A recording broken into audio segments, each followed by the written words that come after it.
Yo, yo, yo. Welcome to topic 6, mutations.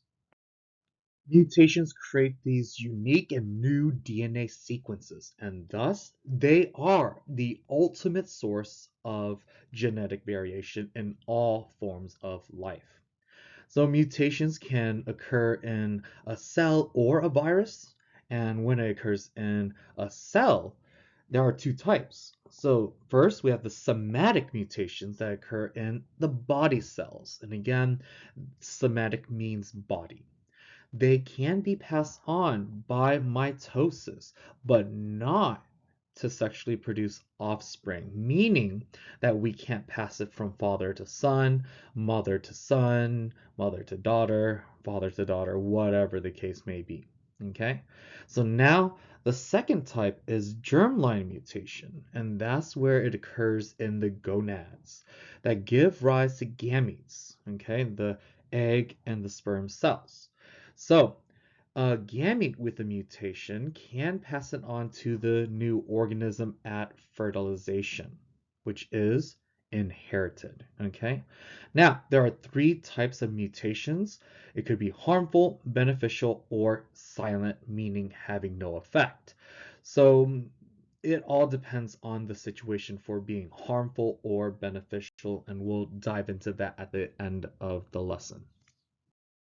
So the one we're going to look at is point mutations. So point mutations, y'all, are chemical changes in just one base pair, thus the point.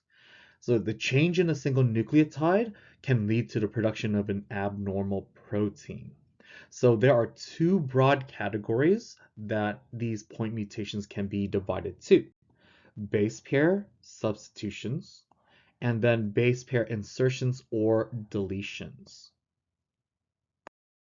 So the first one is base pair substitution. And so we can see that this is when one nucleotide is replacing another. Okay, so let's take a look. This example has these these amino acid sequences being made. Okay, so there are three types of base pair substitution mutations.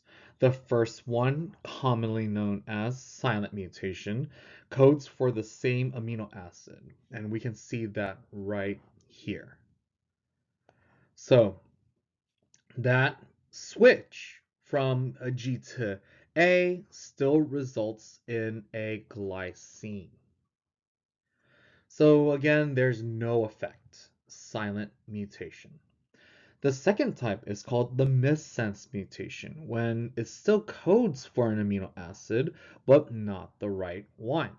So when we switch out this sequence here, we see that serine is created instead of glycine.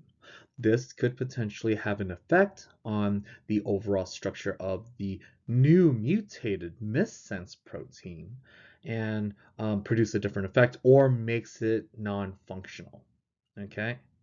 Now, the last type is a nonsense mutation, where the change in the amino acid the codon causes the amino acid to be switched out for a stop codon, and this always lead to a non-functioning or non-functional protein.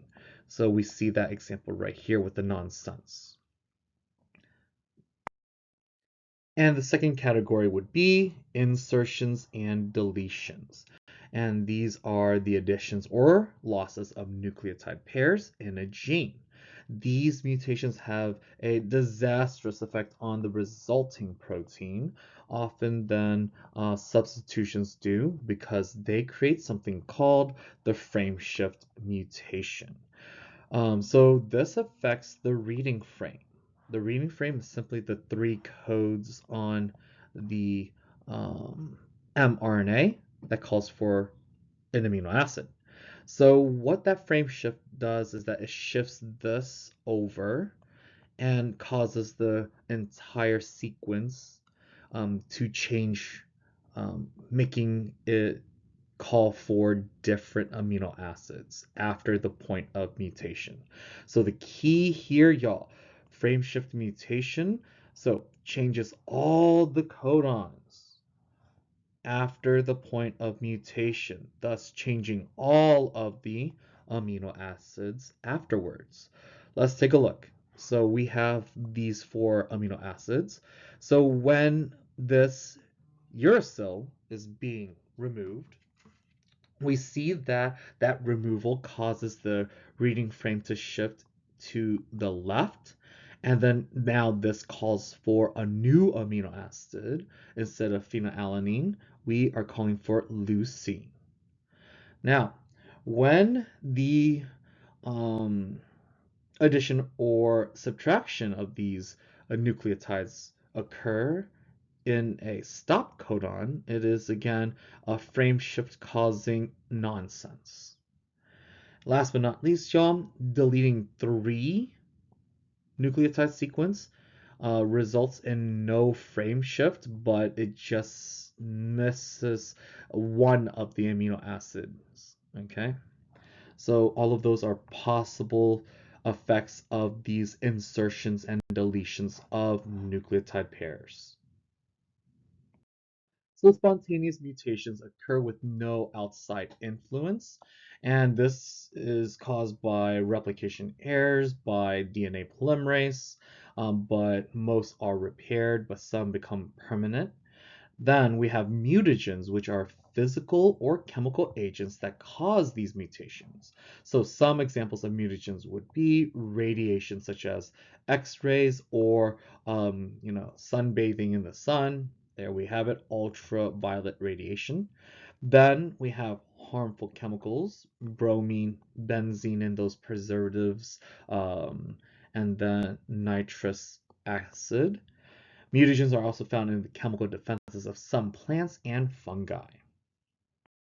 So we can see how the damage occurs. With incoming UV photons, it could cause the breakage of those hydrogen bonds between the nitrogenous base pairs, and then some randomness and some mutations could occur that way. And then we have all of these different types of mutagens. Okay, let y'all process it for a little. So from the beginning of the lecture, I said that there are benefits and harmful situations. So benefits, mutations, a reminder, provides the raw material for evolution because it provides unique and new DNA sequences that may produce some new proteins that provide some new functions. Okay, and that could be an advantage in the environment and being passed on to future generations.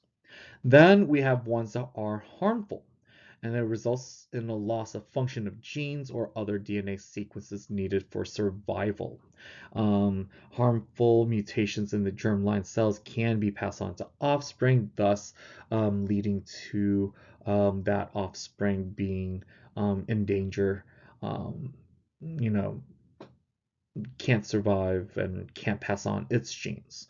Then some in somatic cells can lead to cancer. And then again, since the codon is universal and since it is, repetitive or redundant, most of the time it codes for a silent effect, which again has no effect on the protein. The changing of the codons codes for the same amino acid most of the time, and then that again causes no problems for the protein that is being made. So that is it for today, y'all. Have a good one.